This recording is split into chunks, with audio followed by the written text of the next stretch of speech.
Good morning students. हमने पिछली class में क्लोरोफार्म के विषय में पढ़ा था। क्लोरोफार्म के विषय में कुछ चीज़ें हमने जानी थी। अब उसी के आगे की बातें पढ़ेंगे। हमने क्लोरोफार्म के विषय में पढ़ा था पिछले में, फाज़ीन कैसे बनता है, क्लोरीटोन कैसे बनता है, इन सब चीज़ों के विषय में विशेष रूप से पढ़ा था। फिजिकल प्रॉपर्टीज़ भी क्लोरोफार्म की कुछ पढ़ी थी।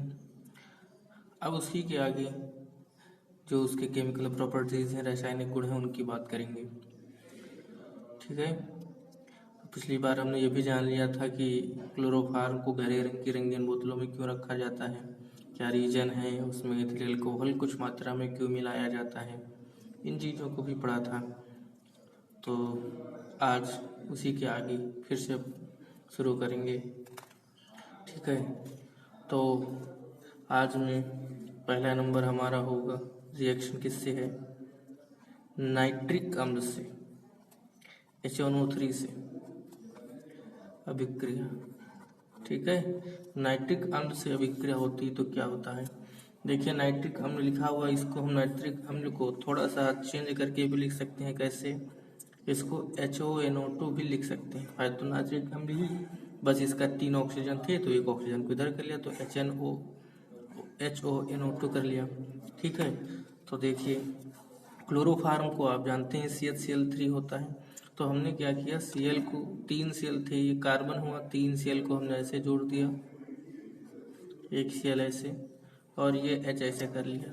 है तो कौन सी चीज़ है? तो ये क्लोरोफार्म CH-Cl3 ही। 3 Cl, एक कार्बन, एक H, तो एक H 3 Cl। ठीक। अभिक्रिया इससे होती तो इसको हमने HONO2 लिखा। ये क्यों लिखा उसका भी रीजन समझ में आ जाएगा। वो हमने तुमको इसलिए लिख दिया कि ये H और OH बन करके H2O निकाल देते हैं। ठीक है, इसलिए हमको ऐसे लिखा इसको। तो ये दिखाने में हमें इजी होगा, इसलिए हमने लिखा था। ये क्या हो गया, Cl हो गया, बाकी सब वैसे ही होगा। अब ये H2O निकल गया तो ये NO कहाँ गया, इसी के साथ जुड़ गया। ये Cl और ये Cl, और ये क्या बन गया, NO2, और यहाँ पर क्या निकल गया, प्लस H2O। ठीक है, तो ये बन गया। इसको हम क्या जानते हैं, इसके नाम सुन लीजिए। जैसे हम नाइट्रो क्लोरोफार्म भी कहते हैं, नाइट्रो क्लोरोफार्म, और इसका एक फेमस नाम है, वो क्या होता है, वो है पिक्रिक अम्ल। पिक्रिक अम्ल, पिक्रिक अम्ल भी इसे कहा जाता है। ठीक है। तो ये पूछा जाता है नाइट्रो क्लोरोफार्म किसे कहते हैं, ये कैसे बनाया जाता है? तो बता देना है आपको कि क्लोरोफार्म की नाइट्रिक अम्ल के साथ अभिक्रिया कराने पर नाइट्रो क्लोरोफार्म प्राप्त होता है।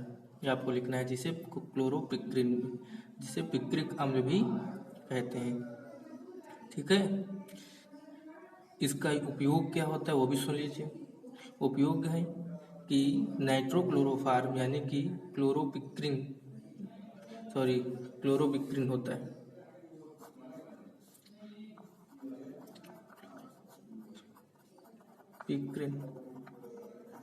क्लोरोपिक्रिन अम्ल।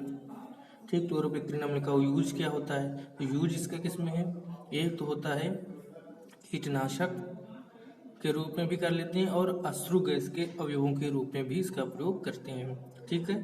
तो नाइट्रोक्लोरोफार्म क्या होता है, तो आप पहले यहाँ क्या लिखेंगे, जैसे HNO3 से अभिक्रिया, तो आप लिखेंगे कि क्लोरोफार्म की अभिक्रिया HNO3 से कराने पर, यानी नाइट्रिक अम्ल से कराने पर नाइट्रोक्लोरोफार्म बनता है, जिसे क्लोरोपिक्रिन भी कहते हैं। इसका उपयोग कीटनाशक व अश्रु गैस के अवयवों के रूप में भी किया जाता है। ठीक है। तो ये तो हो गई नाइट्रोक्लोरोफार्म के साथ अभिक्रिया की बात। दूसरी आ जाइए, दूसरी क्या है, दूसरा नंबर है आज के उसमें रजत चूर्ण। रजत चूर्ण, रजत चूर्ण मतलब, रजत चूर्ण कहीं पर रजत का मतलब क्या है, सिल्वर, सिल्वर चूर्ण से अभिक्रिया। ठीक। सिल्वर चूर्ण से अभिक्रिया। अब सिल्वर चूर्ण मतलब सिल्वर से ही अभिक्रिया होती है। तो इसमें क्या होता है, क्लोरोफार्म के 2 अवयव लिए जाते हैं, और यहाँ पर क्या होगा, सिल्वर होगा। इसमें बनती क्या है, तो जवाब में लिख लेंगे क्या बनती, एसिटिलीन बनती है। आप लिख लीजिएगा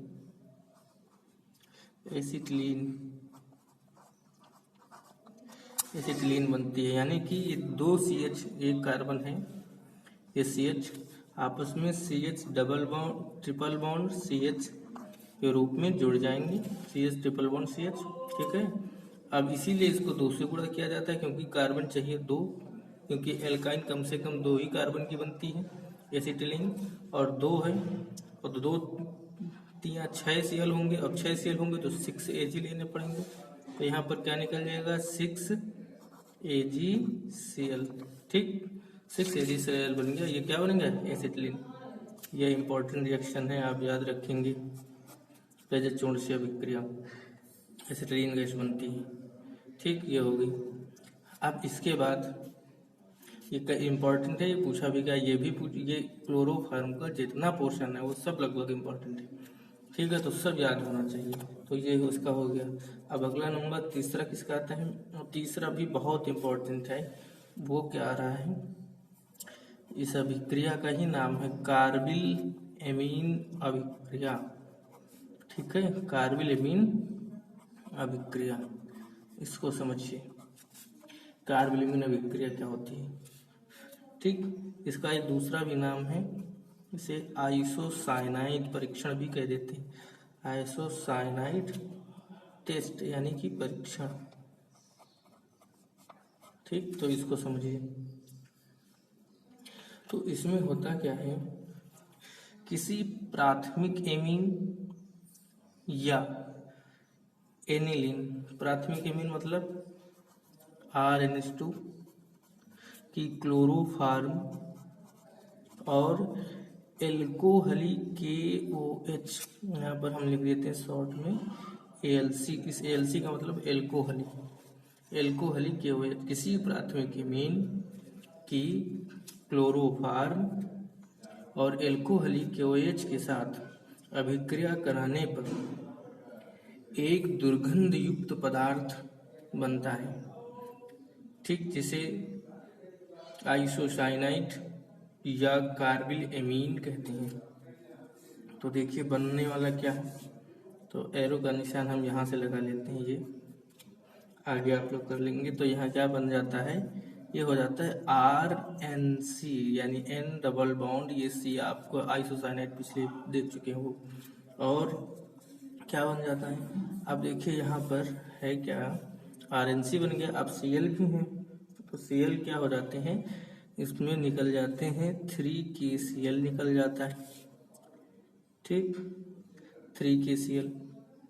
और क्या निकलता है, और इसको जब 3 से हम गुणा कर देंगे, क्योंकि 3 के होने चाहिए, 3 Cl है तो 3 से गुणा करना पड़ेगा, तो 3KCl चले गए। अब 3H, यहाँ पर 3H है और 3O यानी 3OH है, तो 3O और 3H, तो एक H ये मिले के 4 हो गए, और 4 और ये 2H मिले के क्या हो गए, 6H हो गए। तो क्या निकल गया 3H2O, क्या निकल गया 3H2O। बात समझ में आई, 3OH, एक H ये, एक 2H ये, ठीक, तो 2 एक 3 H ये हो जाएंगे, ठीक है, 3H ये हो गए, और 3OH, तो 6OH हो जाएंगे, सॉरी 6H और 3O, 3H2O निकल जाएगा, ठीक। तो इसे ही क्या कहते हैं, आइसोसाइनाइड, आइसोसाइनाइड या कार्बिल एमीन भी इसे कहा जाता है। तो फिर से सुन लीजिए, ठीक। तो क्या हो गया, किसी प्राथमिक एमीन की क्लोरोफॉर्म या एल्कोहली KOH के साथ अभिक्रिया कराने पर दुर्गंध युक्त पदार्थ बनता है, जिसे हम कार्बिल एमीन या आइसोसाइनाइड कहते हैं, ठीक है। तो ये 3KCl और 3H2, तो ये तो बात होगी प्राथमिक एमीन की। यहाँ पर आप जो भी लेंगे, जैसे CH3 ले लिया तो मेथिल एमीन होगी, तो यहाँ पर हो जाएगा मेथिल आइसोसाइनाइड। C2H5 ले लिया तो यहाँ पर एथिल एमीन हो जाएगा, तो यहाँ हो जाएगा एथिल आइसोसाइनाइड, ठीक। तो ऐसे ही नाम, और बाकी तो सबसे सेम ही रहने वाला है। अब एक वो भी समझ लीजिए, जब कार्बिल एमीन की जगह पर यहाँ पर एनिलीन ली जाएगी, तो एनिलीन वाले भी देख लीजिए। अब जैसे एनिलीन, एनिलीन मतलब C6H5NH2, ये क्या है एनिलीन, ये बहुत पूछी गई है, एनिलीन। ठीक, इसके साथ अभिक्रिया करा दी गई क्लोरोफॉर्म की प्लस, ठीक, 3KOH, फिर वही एल्कोहल प्रोडक्ट ऑफ क्या बन गया, ये बन जाएगा C6H5N डबल बॉन्ड C और ये N से, और क्या बन गया 3KCl और प्लस 3H2। ठीक है, तो बात समझ में आई। तो कार्बोनिल अभिक्रिया में ये भी एनिलीन के साथ क्लोरोफॉर्म की अभिक्रिया एल्कोहलिक के साथ कराने पर फेनिल आइसोसाइनाइड यानी एक दुर्गंध युक्त पदार्थ होता है, या ऐसे ही करो फेनिल आइसोसाइनाइड बनता है जिससे दुर्गंध आती है। ठीक, और यह अभिक्रिया कार्बोनिल अभिक्रिया या आइसोसाइनाइड परीक्षण कहलाती है। तो कार्बोनिल अभिक्रिया बहुत इंपॉर्टेंट है। अब एक नोट पॉइंट में डाल लेना। नोट पॉइंट क्या है कि कार्बोनिल अभिक्रिया क्लोरोफॉर्म और प्राथमिक एमीन दोनों का परीक्षण होती है। ये अभिक्रिया ये मैं आपको, ठीक, कार्बोनिल अभिक्रिया क्लोरोफॉर्म और एनिलीन यानी कि किसी प्राथमिक एमीन का परीक्षण होती है, इसलिए ये बहुत ज़्यादा इंपॉर्टेंट होती है। तो ये नोट पॉइंट में भी आप लोग याद रखेंगे। ठीक है, तो एक अभिक्रिया और है, उसको भी देख लेते हैं। वो भी क्लोरोफॉर्म की बहुत इंपॉर्टेंट है, उसका नाम है राइमर टीमन अभिक्रिया। टीमाइन भी कहीं कहीं लिखा होता है, राइमर टीमन अभिक्रिया। ठीक, तो ये भी याद रखेंगे। ये आज की इम्पोर्टेंट अभिक्रिया है, बहुत आसान से समझ लीजिए। ठीक है, राइमर टीमन अभिक्रिया। तो राइमर टीमन अभिक्रिया में क्या हो गया कि किसमें क्या होता है कि फिनॉल की अभिक्रिया, फिनॉल C6H5OH या ऐसे लेंगे रिंग, फिनॉल की अभिक्रिया क्लोरोफॉर्म और KOH के साथ कराने पर 3KOH यहाँ पर भी होंगे। देखो इन दोनों को कंपेरिजन करके याद रखिए। ठीक है, राइमर टीमन अभिक्रिया और क्लोरोफॉर्म दोनों को कंपैरिजन याद करके रखेंगे तो बहुत आसान होगा।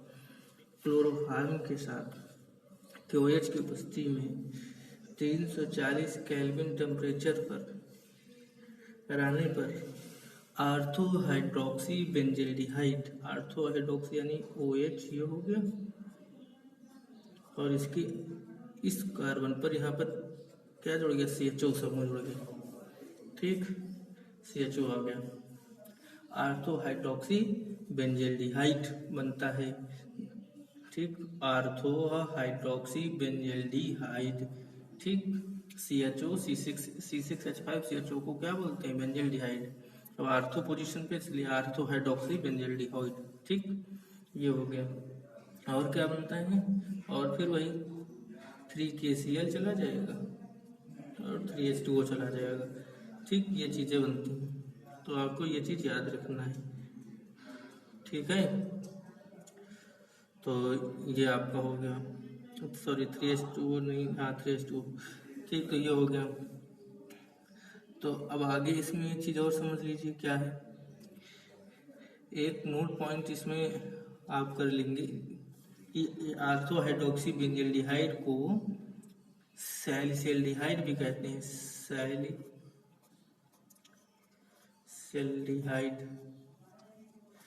सैलिसिल्डिहाइड भी कहते हैं, याद रखिएगा। ठीक है, तो ये राइमर टीमन अभिक्रिया है। इसमें कंपैरिजन क्या है, देखो इसमें भी CHCl3, इसमें भी CHCl3, 3KOH 3KOH। ठीक है, और बाकी यहाँ पर फेनिल आइसोसाइनाइड बनता है, तो यहाँ पर आर्थो हाइड्रोक्सी बेंजल्डिहाइड जिसे सैलिसिल्डिहाइड कहते हैं वो बनता है। बस इतनी सी चीज़ें हैं जो इसमें आपको समझनी है। ठीक है, ओके। ठीक है, तो ये इसमें आपका हो गया। अच्छा, तो इसमें तुमको बैलेंसिंग भी समझा देते हैं। देखो इसमें OH हुआ, फिनॉल हुआ, और ये CHO कहाँ से आ गया, ये आपको लग रहा है। देखो CH ये एक को यहाँ से हो गया, तो CH और O होकर के CHO चला गया। ठीक, तो CHO बन गया। 3KCl 3Cl 3KCl हो गए। ठीक, अब सॉरी ये 3H2O नहीं 2H2 होगा, ये गलत लिख गया है, 2H2 हो गया। अब ये 2H2O कहाँ से आया इसको भी समझ लीजिए। देखो एक कार्बन, हाइड्रोजन और एक ऑक्सीजन तो इसमें चला गया। यहाँ क्या बचे? 2 ऑक्सीजन बचे 2 ऑक्सीजन बचे और 3 H ये बचे। चौथा H सोच रहे होगे कहाँ से आया? चौथा H जो आया तो इसके हर कॉर्नर पर, बेंजीन के हर कॉर्नर पर एक कार्बन और हाइड्रोजन प्रेजेंस रहता है हमेशा। बेंजीन C6H6 होता है, तो यहाँ पर H निकल गया, तभी OH जुड़ा, तो यहाँ पर C6H। इसका मतलब अब क्या बचा? C6H5OH होता है फिनॉल। अब यहाँ पर क्या हो गया? क्योंकि यहाँ पर CHO जुड़ रहा है, तो यहाँ का हाइड्रोजन हटा निकल गया, तो एक हाइड्रोजन यहाँ से निकला, तो वो 4 HO बचे, तो 4 2H2O बन गया, तो 2H2O भी हो गया, तो ऑक्सीजन, हाइड्रोजन सारी चीज़ें बैलेंस हो गई। तो ये भी समझिए। बस फर्क क्या है राइमर टीमर में? राइमर टीमर में फिनॉल को आपको याद रखना है और 340 केल्विन पर है और बाकी सारी चीज़ें सेम है। और यहाँ पर याद रखेंगे उसमें 3H2O ही बनते हैं और इसमें क्या बनेगा? 2H2O बनेगा। ठीक है, तो ये चीज़ें आपको इतना कंपैरिजन करके याद करेंगे तो अच्छे से याद हो जाएगा। ठीक है, तो आज की इम्पोर्टेंट अभिक्रियाएं आपको हमने बताई कार्बोनिल अभिक्रिया के बारे में, राइमर टीमर, रजत चूर्ण अभिक्रिया और क्लोरोपिक्रिन की बात बताई, नाइट्रोक्लोरोफॉर्म जिसे कहते हैं, तो इन सारी चीज़ों के विषय में बताया। अच्छा, अब यहीं से इसके केमिकल प्रॉपर्टीज खत्म होते हैं तो इसके कुछ उपयोग भी देख लीजिए। उपयोग कौन कौन से हैं? ठीक है, तो उपयोग में देखो किसका क्या था? 30% ईथरीविलियन यानी 30% ईथर के साथ इसका उपयोग शल्य चिकित्सा में निश्चेतक के रूप में होता था, यानी डॉक्टर में जो बेहोश करने के लिए इसका प्रयोग किया जाता था। तो पहला क्या था? 30% ईथरीविलियन, ठीक, का उपयोग शल्य चिकित्सा में निश्चेतक के रूप में किया जाता था, लेकिन अब उसका उपयोग नहीं किया जा रहा है। ठीक, क्योंकि इसके कुछ दुष्प्रभाव देखे गए हैं, इसके वजह से इसको बंद कर दिया गया। दूसरा इसका उपयोग कीटनाशक के रूप में भी किया जाता है। तीसरा इसका उपयोग है दवाइयों की बनाने में भी किया जाता है।